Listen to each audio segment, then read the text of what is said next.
Welcome on in, Shooting Star. We're just getting out of here. Finally heading home. Maybe. Nope, never mind.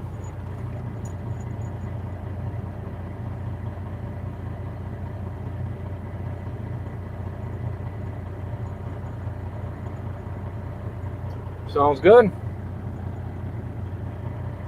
I'll be sitting here, hopefully turning soon. This intersection is going to be a pain.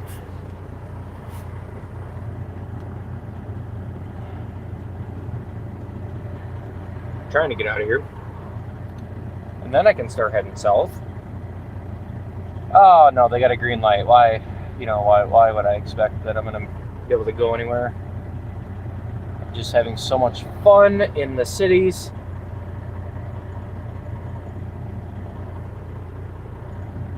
Oh, I didn't even know somebody turned next to me.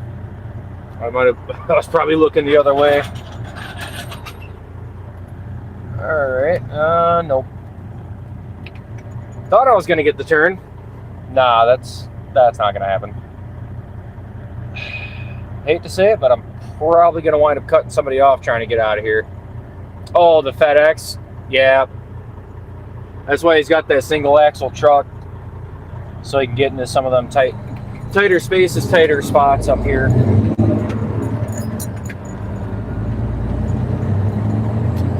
He's got a lot shorter of a combination to try and wiggle around in some areas. All right, now we can start going south. Hopefully the traffic isn't too bad on the way out of here, but hard to say. I've already got 2 loaded trailers sitting and waiting for me for tomorrow. So all we got to do is go drop this one and we're going home empty.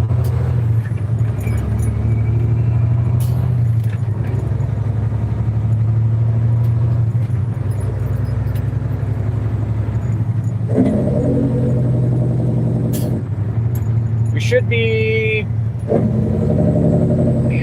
should be in rush hour traffic. It's going to be heavier. I'm just hoping that it's going to be flowing. Usually that's what makes or breaks the time difference getting out of here. Heavy traffic, everybody moving, we're good. Heavy traffic, nobody moving, that sucks. Really sucks. Yeah, that's the plan, even though I got to turn around and get back up and start moving again at about 1:30 in the morning. That's gonna suck. So hopefully I can put some miles down and we can actually make some good time getting out of here.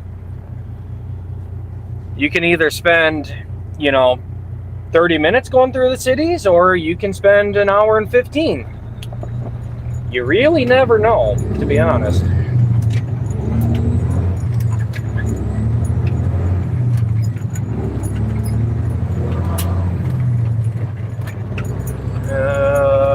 Maybe we'll make this light. I guess we are going to make it. And no, we're not. Dude, throttle. I'm sitting out in the intersection. I gotta move here.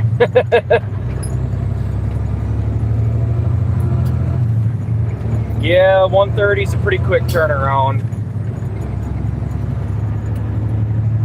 Especially today, since I'm using my I have to use my 16-hour exemption to get home. Tomorrow's going to be a pretty quick turnaround. But at least I'm getting it out of the way early this week, I guess. I don't enjoy having to use my 16 on a Monday, but, kind of what happens in this industry. Sometimes it just is what it is. Sat up here for, I don't know, about an hour before I could finally get in to get unloaded. The building is back to being pretty slam full. So that really sucks, because if they don't catch that building up soon enough, then I'm going to be getting stuck up there for like 5 hours again at a crack, and I'm not looking forward to that.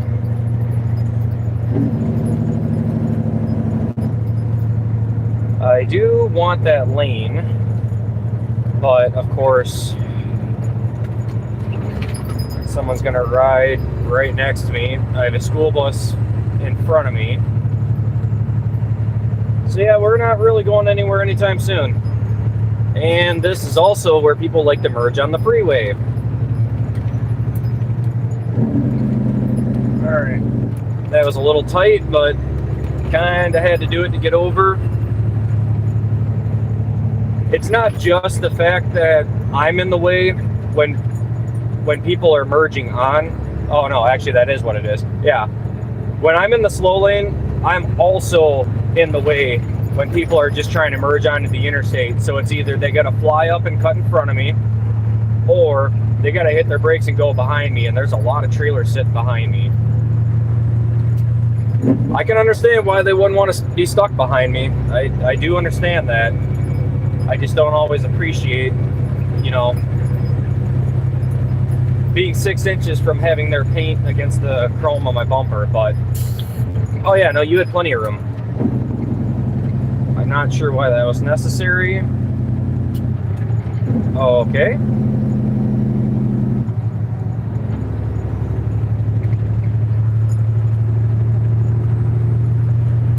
That's all right. That's just how it goes. March is kind of an interesting time. Like, I still have 2,000, or not even 2,000. I've got 1,000 pounds of material still sitting in my trailer because it's actually frozen in the front of my trailer, and it was not going to move to get out, and I was not going to climb inside of my trailer while it was running to get it out. I haven't experienced getting my foot stuck between a walking floor, and I don't plan on it, so we're taking it home with us. So we're just a little over 45,000 right now. Not too much heavier than we generally are. Traffic's going to come to a stop, and we are really moving here.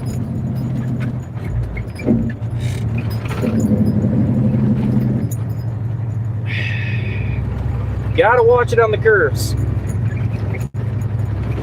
That was a rookie mistake of mine. Should have known better than to try to hit the hammer lane coming out around the curves. I thought people were slowing down because this merge lane, that's what I was assuming, so I took the hammer lane. Yeah, no, traffic's just going slow.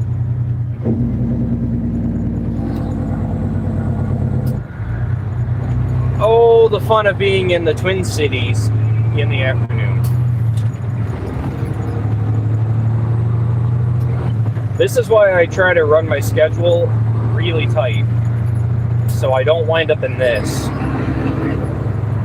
But unfortunately, this just, you know, happens up here. So hopefully everything moves along once we get around here. I really don't know what actually causes the traffic backup at that point, other than people trying to get off the freeway.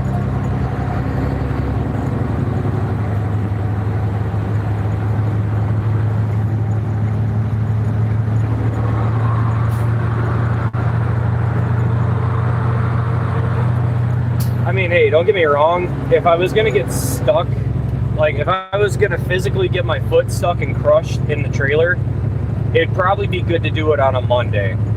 I don't think I'd want to do it on a Friday, you know, because then I'd have the weekend to recover. Yeah, I ain't going for that. All right, TMC, I'm going to come over. Thank you, sir. We're just going to try to flow a little bit. Not going to go much faster than traffic. Oh, that's nice. I don't know if you guys see that next to me. Dude's got a license plate over a license plate on the back of his car. I'm sure there's nothing suspicious there. Like, nobody just puts a full license plate over a full license plate. I don't know if you guys caught that, but that, yeah. That's a new one. I have not seen that one yet.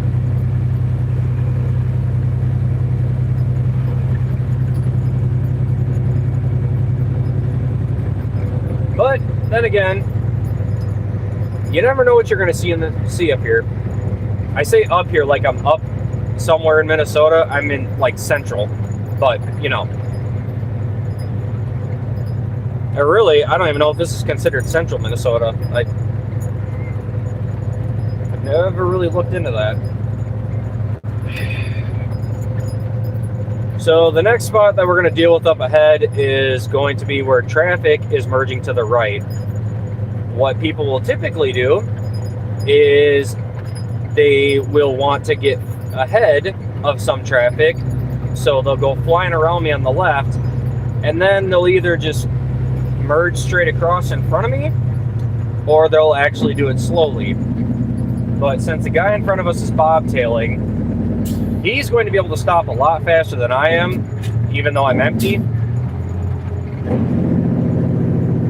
When you're driving a truck bobtail, they tend to be a little grabby on the brakes, especially if you're in a truck that you're not used to driving. Like even when I drive this without a trailer, when I get on the brakes in this thing, sometimes I tend to grab the brakes a lot harder than I realize. And that's just one of the things about driving a semi. I don't really drive without a trailer all that often.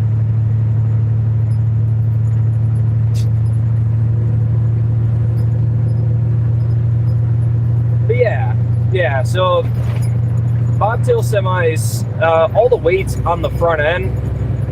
That's why they're the worst setup for a semi that you can have on, well, I would say in snow. Ice, yeah, I don't think there's a good setup at all for that. But hear me out. If I hit the brakes in this versus him hitting the brakes in front of me, he's going to stop, well, a lot quicker, which is good, but it's going to be a lot harder to control. You would think, oh, you know, I've got a trailer on me. If I hit my brakes and I lock it up, it's not going to be very good for my tractor. But be surprised, I've got, you know, well, I've got two axles on the ground, one axle lifted up in the air on my trailer. But I should, you know, now I'm wondering.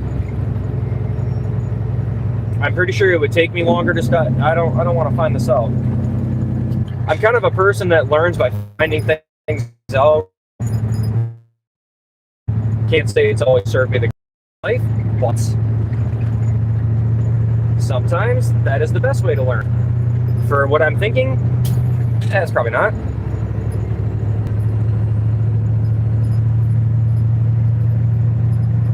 But we're gonna get ourselves out of here. We got to go down to Albert Lea, Minnesota, get our trailer dropped, and then we will just bobtail on home from there, and that'll be the night. Probably do another live tomorrow morning whenever I manage to wake up, or well, whenever I can actually run. At least we're not going that way. That way is always horrible for traffic.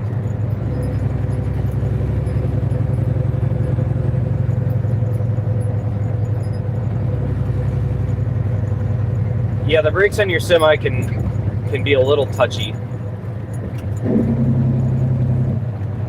They don't, so air brakes are different in the sense that the reaction time for the brakes to actually kick in, there's a delay. So on a bobtail semi, when you get on your brakes, you don't feel them right away. So it's almost like you try to push a little harder and then they grab. And that's when it'll jerk you around a little bit. The first time you ever drive a semi, that'll happen, or anything with air brakes for that matter. That's why they make you go through an air brakes endorsement. Is because you have to learn about it. Really, it could be summed up in like a text message, like, hey, just a heads up about your air brakes. There's a delay.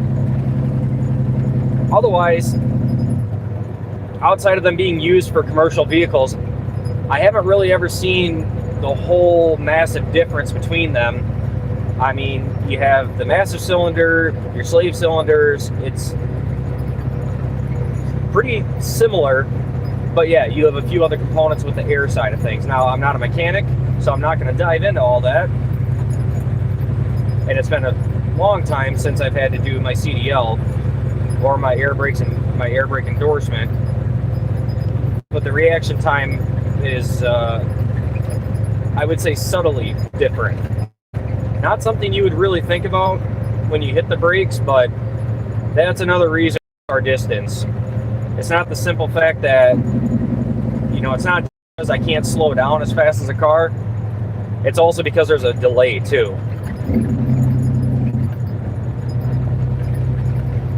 So like this, for what I weigh, is probably a safe distance to where if everybody hit their brakes, I would actually be able to slow down. We're going to jump out in the hammer lane. So the important thing that I'm looking for here is I'm watching in front of me. The tricky part about driving up here in the Twin Cities is if you keep a gap like this in front of you, people are going to continuously cut you off. I'm not saying that's all the time, but in a semi, you always anticipate it.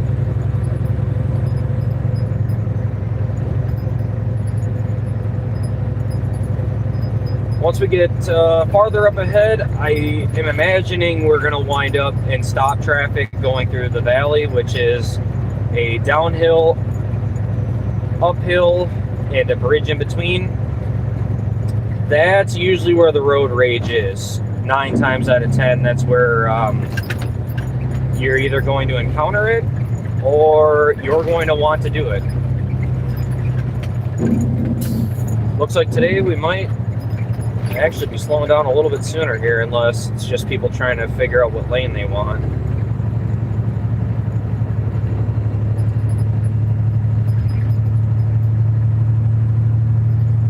But as we're going through here, I'm going to try to keep my distance and keep an eye on that passenger side. I'm not worried about the driver's side too much. I still have people that'll come up and, you know, they'll want to cut in front of me. They're just using that lane to get ahead and, you know, to get to their exit. So sometimes you wind up with that, but the passenger side is where I'm going to want to keep my eyes as I'm moving through here. I'll glance over to the driver's side every so often to make sure that I don't have somebody running up on the inside, or somebody running up that's going to just want to jump over. But when traffic gets bunched up like this, you'll start to have people kind of cutting in and out of traffic because, you know, they're impatient. And why would they care if you live if they can get to Taco Bell 2 minutes sooner? At least that's my thought on it. I know that's not everybody that drives up here. At least I would hope to God that's not everybody's prerogative. But honestly, some days it makes you wonder. It really does. So I just saw a car slip between me and the cement truck behind me. I'm hoping it's because they are going to exit and they're not trying to come up here to cut me off. Well, now they don't have a choice. Nope, they hit the exit.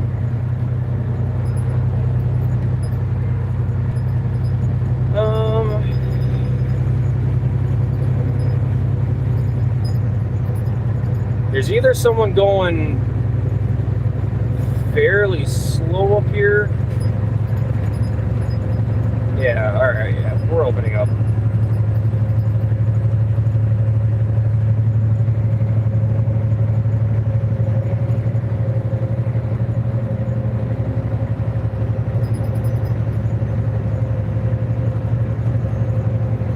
Nice, that's awesome.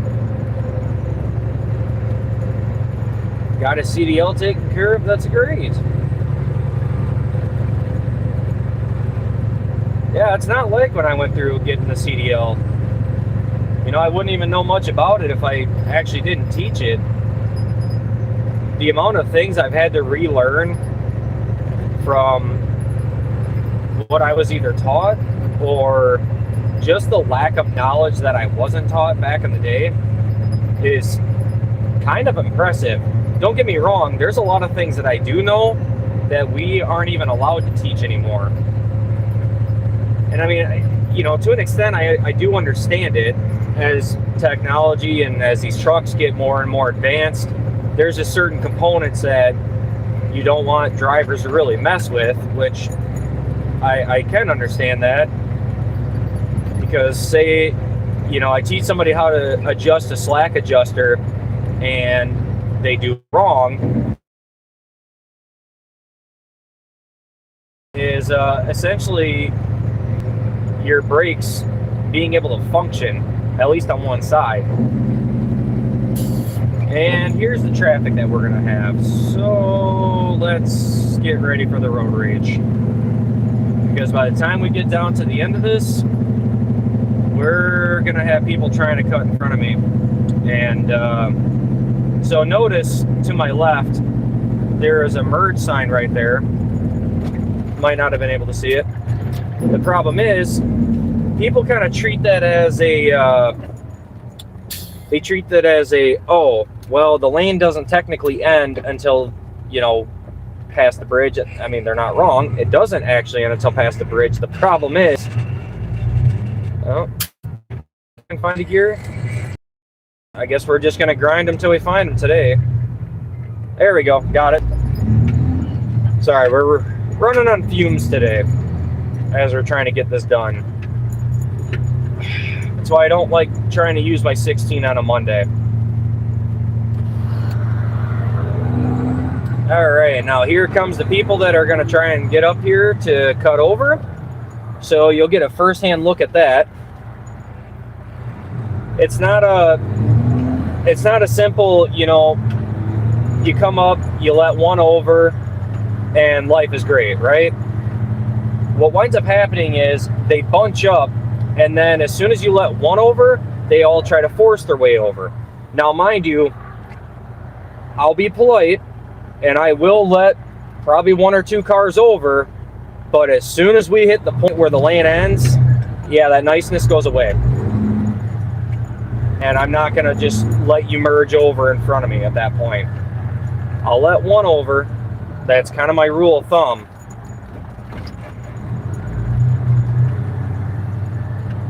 But like, I can see a car coming up. Well, still got a little bit to the lane ends here. This is the part of the traffic up here that I really hate, is people see me and they go, oh, hey, he's got a gap in front of him. I know I can get in front of him. And it's like, okay, I understand that. And to an extent, yes. But in the same breath, no. I'm not just going to let you merge over in front of me like this person right next to me that's trying to get in front of me. They come up, they think they're entitled to a spot in front of me, and they just take it. And what they don't realize is I'm 45,000 pounds. If you don't know what a car looks like when it's up against 45,000 pounds, it's not pretty.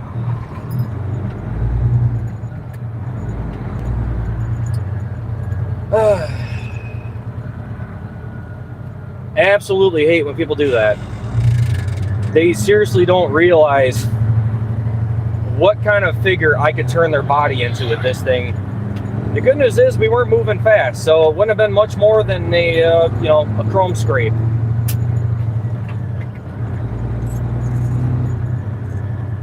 Good Lord, man. I just want to get out of the cities and get this thing south. Yeah, I know, I can't sing. Stick to my day job.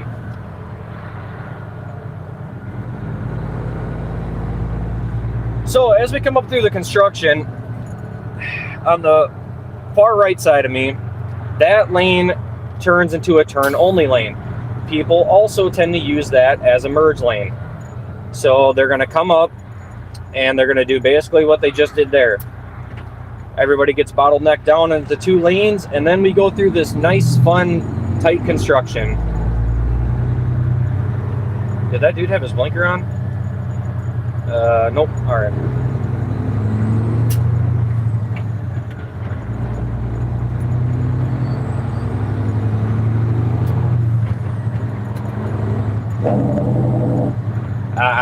Don't you think about it.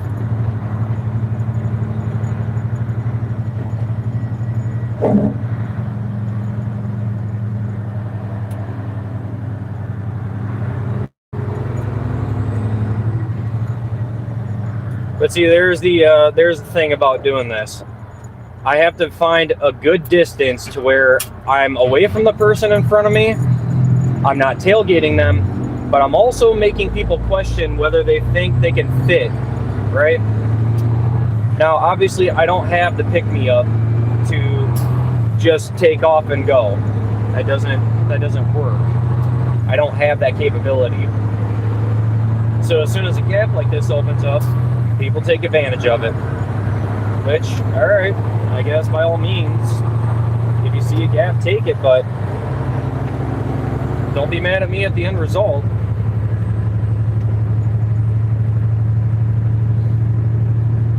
It's like this hill I videotape all the time when I'm coming down it because of how close people actually get to me when they merge on, and they don't realize just how quick it can actually change. But now we're going to try and climb out of here and maybe not hit this curve so fast. All right, we're good. That was a lot smoother than I thought it was going to be. And now we're going to get into the middle lane so we're not clogging up traffic. My right lane's going to turn into an exit only up ahead. So we're going to sit in this middle lane as we get out of here. Let everybody kind of get around us on both sides. Once we get to the top and we pick up the speed again, we'll get back in the hammer lane and we'll drop a gear and go. It's just going to take me a second to get there. Not even loaded.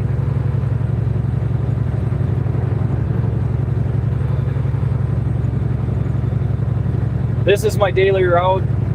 Twice a day, I come up to the Twin Cities. I'm going to be up here again two times tomorrow. I've already got both my trailers ready. And we're trying to run them fast, and we're trying to run them heavy. Neither of those are good combinations. As long as you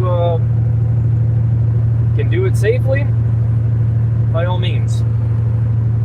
Unfortunately, that's just not a lot of what drivers have in mind anymore. And I'm sure there's plenty of things that you could have said I did that was questionable. All right, I can agree with that. I can try and explain what I did and why I did it. But in reality, things happen in split seconds.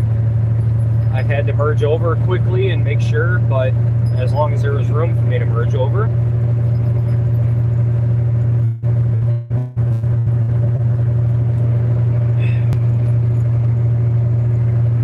And now we got about an hour and a half journey south. A little bit more traffic to play with as we're getting out of here. But once it gets back down to a 2-lane, well, you'll see after this little jot, it'll open back up to a 3-lane. And then it'll drop back down to a 2-lane.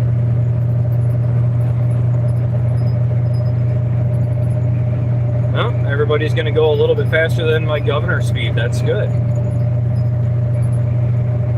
That means I can just kind of run as fast as the truck will let me, which is, well, not a whole lot faster than general traffic. I say general speed limit.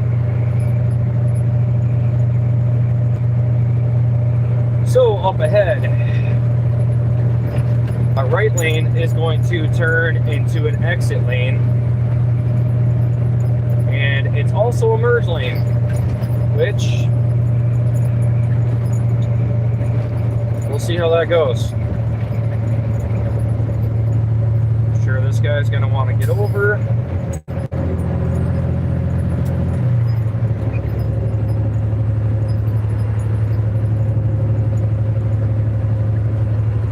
Give him a little distance.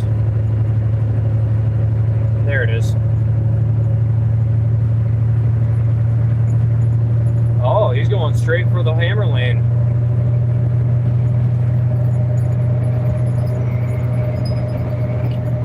Well, hopefully he can move faster than 70 miles an hour. I'll also tell you firsthand, semi drivers hate when other semis are in the hammer lane and they can't hammer. Like when you have two trucks passing each other and they're both at 65 miles an hour, Lord, does that piss me off. It's hard enough for me to gain and maintain speed in this, let alone get it taken away by another semi driver that should know better than to do that.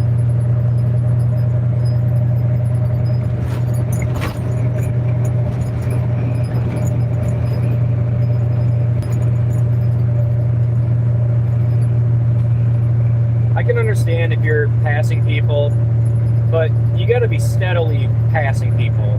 You know, when you're just crawling past them, and don't get me wrong, I've been guilty of it. I'm not going to sit here and tell you that I have not been guilty of it. But when you are crawling past people and you know you can't pass them, just get back in the slow lane. If I'm sitting next to somebody out there and they decide to match my speed, give it 2 minutes, all right, I'll slow down, get back over. Drives me nuts. Can't quite understand when people do that to me, but can't really do anything about it. So, all right, got one merging on up ahead. Hammer lane's got too much traffic for me to get over. So mind you, when I'm looking to merge over, I'm not waiting until somebody's like right at the back of my trailer.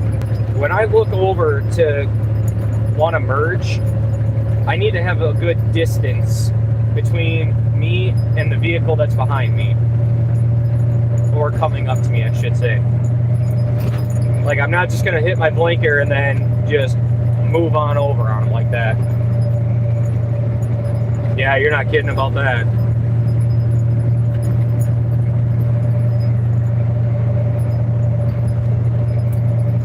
You definitely get some interesting ones. Oh, never mind.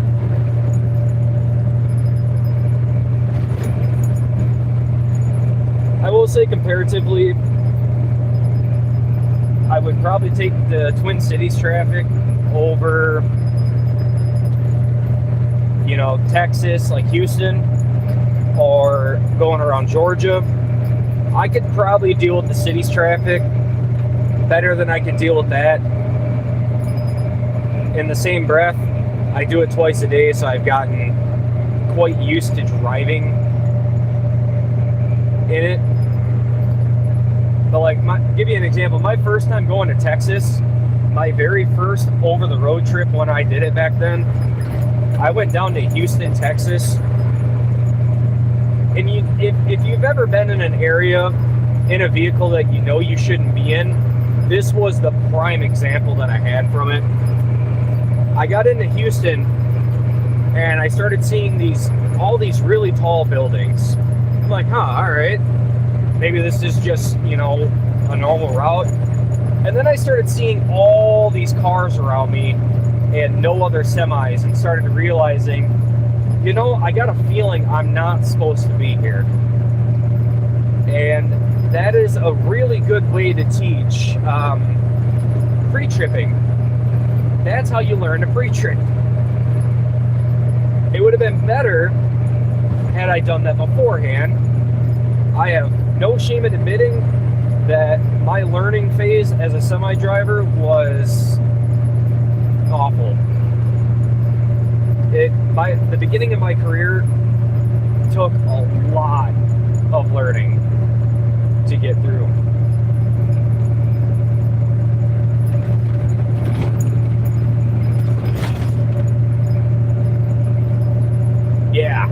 Houston was a nightmare. That was my first ever over-the-road trip, and they sent me to Houston, Texas, and the address was actually just outside of like the downtown area. So I was pretty close to where I needed to be. I just wound up going a really bad way through it. And I mean, this wasn't a one-time deal. Even on my oversized routes, where I had routes that were given to me by the state, there were specific routes I had to take and I had to map out every day before I could start. There were places they sent me where I had a lower trailer. Like, for example, I was 11 foot 11 wide going down through Arkansas, and they sent me on all these back roads going down through there. And I remember coming up to a 2-lane bridge, and it was probably a good quarter-mile long bridge. And had I been on a low trailer, like had I had my oversized load on a lowboy, I would not have been able to go over this bridge. My load actually sat higher than the bridge rails, and I had to drive over with my load hanging above the bridge rails. And I'm like, you know what in the world? I checked my route over and over and over later that night, and it was for sure the route that they sent me on. And I've had a few places that have done that, actually. Quebec, Canada was another one that did that a few times to me, where, you know, their construction zones up there aren't just cones. They set up these, like if you take an S-curve, they had these curves where they had poles about up to the height of my mirrors on my semi with arrows pointing on them. And they were not much wider from my load, and it was horrible.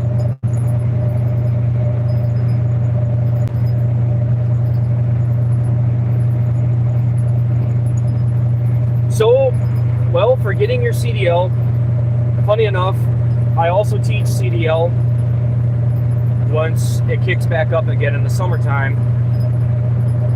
My strongest recommendation for anybody that's going to go out over the road, honestly, it's worth it. And I'm not advocating for the school system, because I promise I have my gripes about the school system when it comes. I think a lot of them are just money hungry and greedy. But for the good programs that you can find, going through a full program that gets you your manual endorsement, they get your hazmat, you know, if you want your doubles and triples, if you want your taker, if you want your hazmats, a program that is a full semester long, that, in all honesty, would be my strongest recommendation for going through it. Now, there's other ways to go through it. If you find a good company that isn't going to sign you into some bullshit 4-year contract, and that's not going to jerk you around. Like, as soon as you get your CDL, they're not force dispatching you. They're not sending you out places that really shouldn't be for a new driver.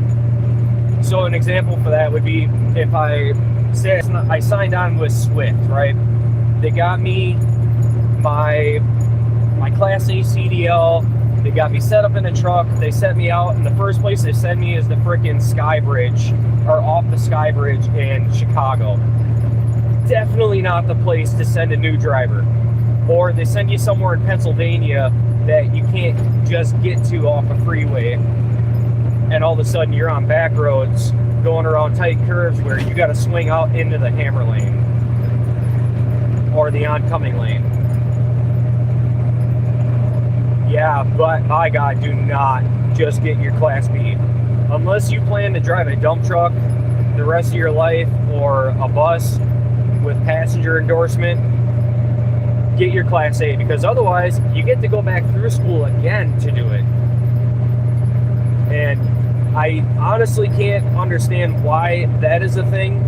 I know there's been a lot of talk about like, you know, a shorter class period to get your Class A from a Class B, but you still have to go through the online class again. You still got to pay for it. Like, if you're going to do it, you might as well get the whole thing. That way, if you want to jump to something else, you have the ability to. Now, I can understand if it's like something short term that you're like, you know, maybe you're a seasonal concrete worker and you want to get your dump truck license or your Class B to go and drive a plow truck during the winter. Okay, I can understand that, you know, but if you're going to do it and you want to do it, just go for it. It works out so much better.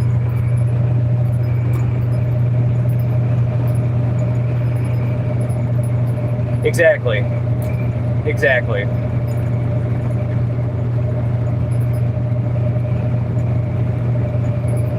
Yeah, exactly. It's at the end of the day, you're just better off to get your Class A out of the gate. The reason I say, you know, yeah, you can go through a turn and burn school. The cost might be a lot better, but in all honesty, they're literally going to put you through a program with like 6 other people. They're not going to give you the foundation to learn on that you really need to get out here and actually survive, I should say.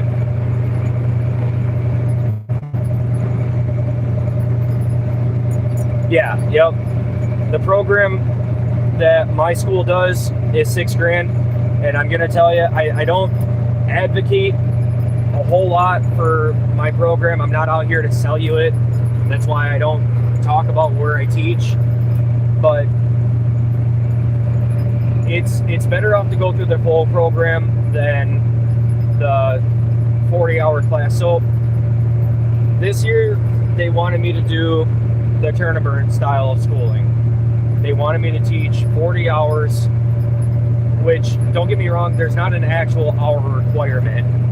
Just a heads up. I don't know where this hour requirement thing came from. If it's supposed to be some, you know, advertisement crap like, hey, you can get your CDL in 40 hours. Like, hey, good luck. Because 9 times out of 10, a student that I get does not get through my program or what I teach in 40 hours. If I don't think they're ready, I don't send them to get their CDL or take the test. There's nothing worse than going to take your CDL test and failing it within 2 minutes because of something simple. And it's not fair to my students to do that and then to come out here and expect that, you know, they're going to be the masters of the road, when in reality I didn't get to actually teach them anything outside of, here's a pre-trip, here's how you back, here's how you make turns. That's not fair to them.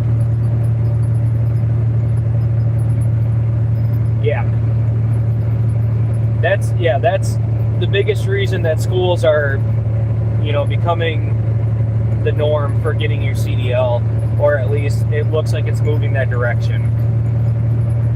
If you're going to go with a company though, a good mid-sized company, and I'm not speaking for all mid-sized companies because some of them can still definitely screw you, but a good mid-sized company, or say you work somewhere that has a CDL department on with them, you know, they have trucks that run. If you like the company enough, that could be a viable option to look into. It's really hard to do a lot of the picking and choosing when it comes to getting your CDL. You know, if it's something you just want to do, you want to have it, then, I mean, honestly, it's kind of up to you. I just don't ever want to see somebody get screwed over with a program. Because, or not with a program, I'm sorry, with a company. I've got a really good friend of mine who started out with Hover Lines, and I'm not speaking against them from my own personal opinion. This is just simply out of some of the things that I've heard. Obviously, every story has two sides, but when I hear about, forced dispatching, when I hear about companies that force their employees to run in bad weather because they get paid, they're getting a really good deal on a load, and they don't care that there's 6 inches of snow and 60-mile-an-hour winds in Wyoming. They want you to run. Know that the CDL in your pocket is yours. The semi that you're driving is your responsibility. And if you think that company's going to stick their neck out for you when something goes south, they won't. If they're going to have you do anything, you have that crap written down in writing or in some form of verbal communication that is readable before you tend to do it. Obviously, if you don't feel comfortable, then you tell them to blow smoke. Yeah. Yep. Be careful with the companies that send you to get your CDL, 100%. Because they will definitely... Now, I'm not saying all of them are a bad deal, but the general majority of them are with the fact that, oh, hey, come work here, we have sign-on bonuses. We'll send you to get your CDL, and then you can make all this money. And it's like, great, how am I being paid? Oh, we pay 63 cents a mile. Okay, well, what about when I'm not driving and sitting for 6 hours in a frickin' loading dock? Oh, after 2 hours, we pay you $15 an hour. I'm sorry, what? Like, hold up. You gotta look at the fine print. A lot of companies take advantage of new drivers because they essentially jink keys in front of you in a truck, and you feel happy. You feel overwhelmed that, oh my God, I did it. I got my CDL. I can finally go out and drive one of these large vehicles, and you feel like a kid in a candy store. And I totally get it. My truck's loud. I feel like a kid in a candy store every time I get in here. For my hearing is still working. But I what I do. I love driving my semi down the road. Yeah, I have my days where, I get home and I'm like, God, I don't want to look at that freaking thing. I don't want to turn the damn key. I want to lay in bed and do nothing. But you still have that days where you feel comfortable. And as a new driver, you finally accomplish something with you getting your CDL, and say it's something you've always wanted to do. When you finally get out here and you start doing it, it's great. But you really gotta watch yourself when you finally do it. Too many companies just take advantage of people. And with the way the industry is nowadays, it's almost hard to advocate for becoming a truck driver at times. I went over the road for 2 years. I did enjoy it, but it was also pretty miserable at times. And welcome on in. It just was miserable at times. Like, when I would take a trip from Minnesota, say I was going from Minnesota and I was going to Quebec, Canada. Right there, I already assumed I was going to be out for 2 weeks. Even if the mileage said that I was going to be able to get home at a decent time, even if, everything looked like it was going to go perfect, if you're over the road, you cannot make plans until your truck is back in your driveway or wherever you park it. I've had too many times where, I've been like, oh yeah, I'm going to get home, at this time, and it's going to go great. I would make plans with my wife, and then all of a sudden, well, I'm stuck out for another week. Either something goes haywire in Canada, or a tire blows out, or you have something go wrong with the truck. Well, then you're stuck.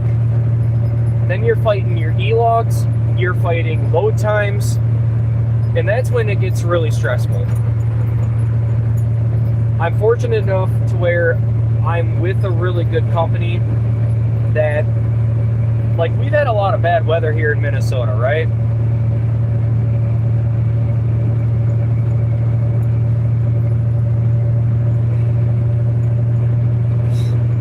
We don't talk about we don't talk about you get a God.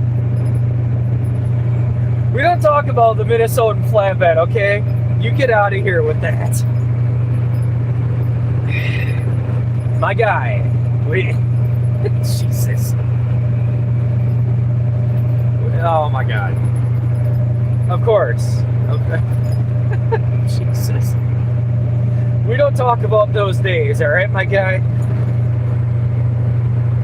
You know, I wouldn't even have known it was you until I heard that.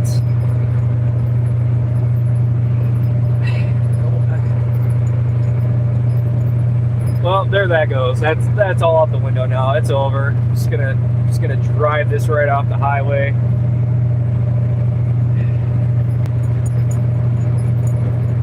Well, I can't really read my screen. I'm hearing everything coming through my ears, so yeah.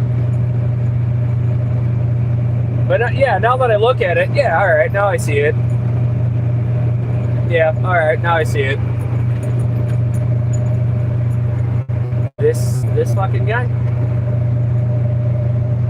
all up in here, asking about getting a CDL. I'm all over here like, oh yeah, I can be knowledgeable. Then I find out, wait a minute, what's going on here? Hold on. This. All right, so for everybody in here, yes, I did have a YouTube channel back in the day when I was over the road. That YouTube channel is forever gone.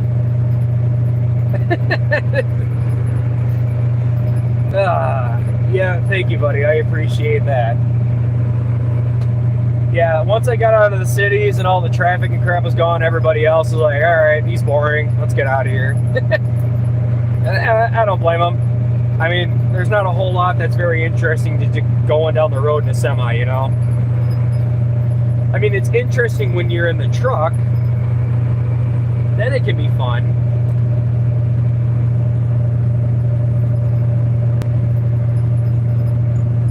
Oh, yeah, I'm sure.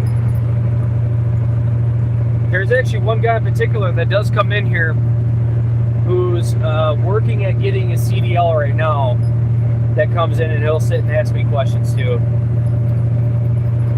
Welcome on in, Shooting Star. I did not know if your name had popped up recently or not.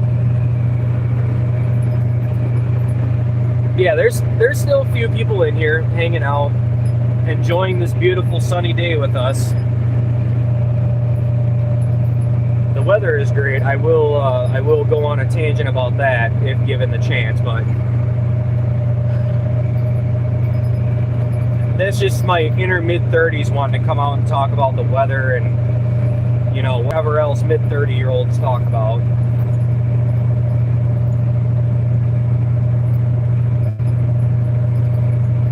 Oh, it's just, yeah.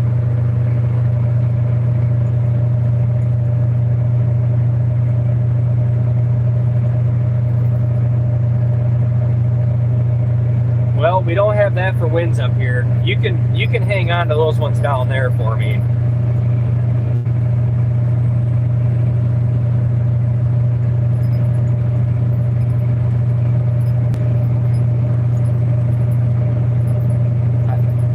I don't have what? I don't have a new riding mower. I mean, if I did, I could get my lawn done in, like, you know. Oh God, that would save me a lot of time. Stop it, you. Don't get me going on tangents like that. The tangents that I have in my head are, you know, dark jokes that I can't say in here.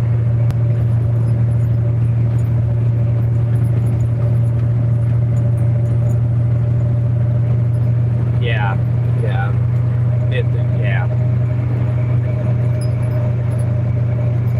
I'm not quite to my mid-30s. I just think really old some days. We know that. We know that with my technology problems. That's the whole reason I was definitely having you help me do editing. I don't know if I showed you my latest disaster with that, but yeah, I had it uploaded for like, I don't know,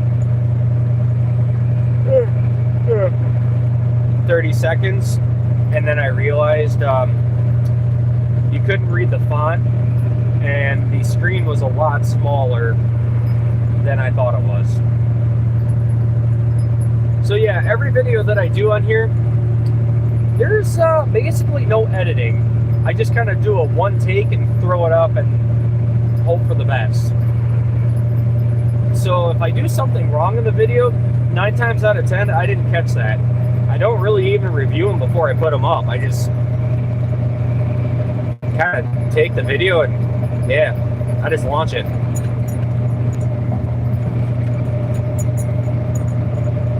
Yeah. Oh Jesus. No, the dark jokes I save for a select audience, because unfortunately can't really get away with a lot of it.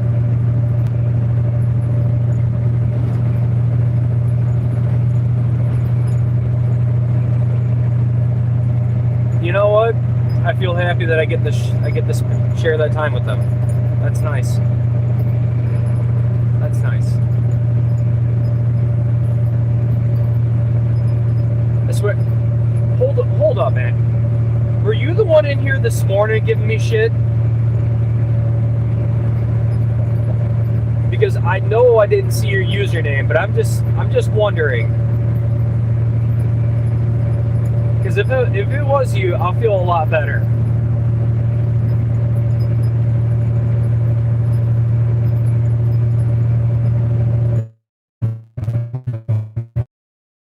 When I started.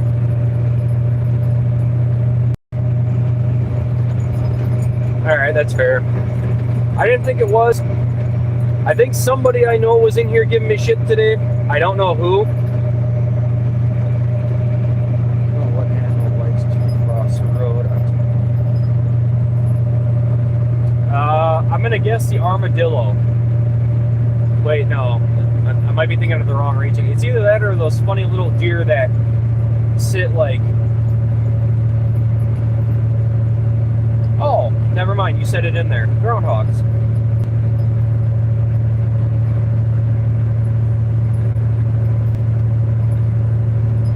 I don't know if I ever really ran across a lot of those down there.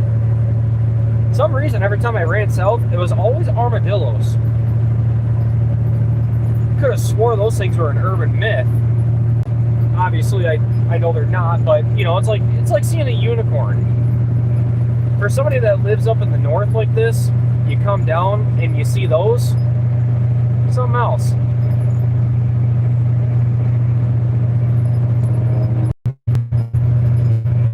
Now the connections start going. Have happened. Yeah, I-35. Way down into Texas. Boy, oh boy.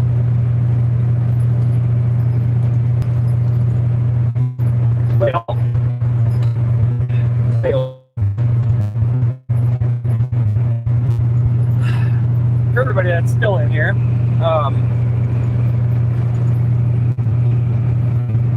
yeah, I see that it's been split now. So what I'll do here is I will close up my streams, or my streams. I can't even think. I will close up my stream. I'm going to keep running on south. I'm going to go get this trailer dropped, and then we should be back up and running about 1:30 in the morning. Maybe. I'm going to try to get back up and get running early, but it may be a little closer to like... It may be a little closer to 3, if I had to guess. we'll see. It's going to be a long day either way. But yeah, I stuck my pin on this hat. I figure this is the one I'm going to be wearing the most when I'm doing the live stream. But outside of that, everybody, thank you for tuning in, checking it out. It was a blast going through the Twin Cities and showing everybody some fun road rage. Or, well, I guess we really didn't get to see a whole lot today, but tomorrow's a new day, right? At least for all the people that didn't cut me off. Sorry. It's alright. Dark joke. My bad. Let that slip. And yeah, we'll look forward to seeing everybody tomorrow. I'm joining in. I'm sure we'll be having fun. Maybe, probably not. As much fun as I can have doing this. And from there, we'll keep doing what we do.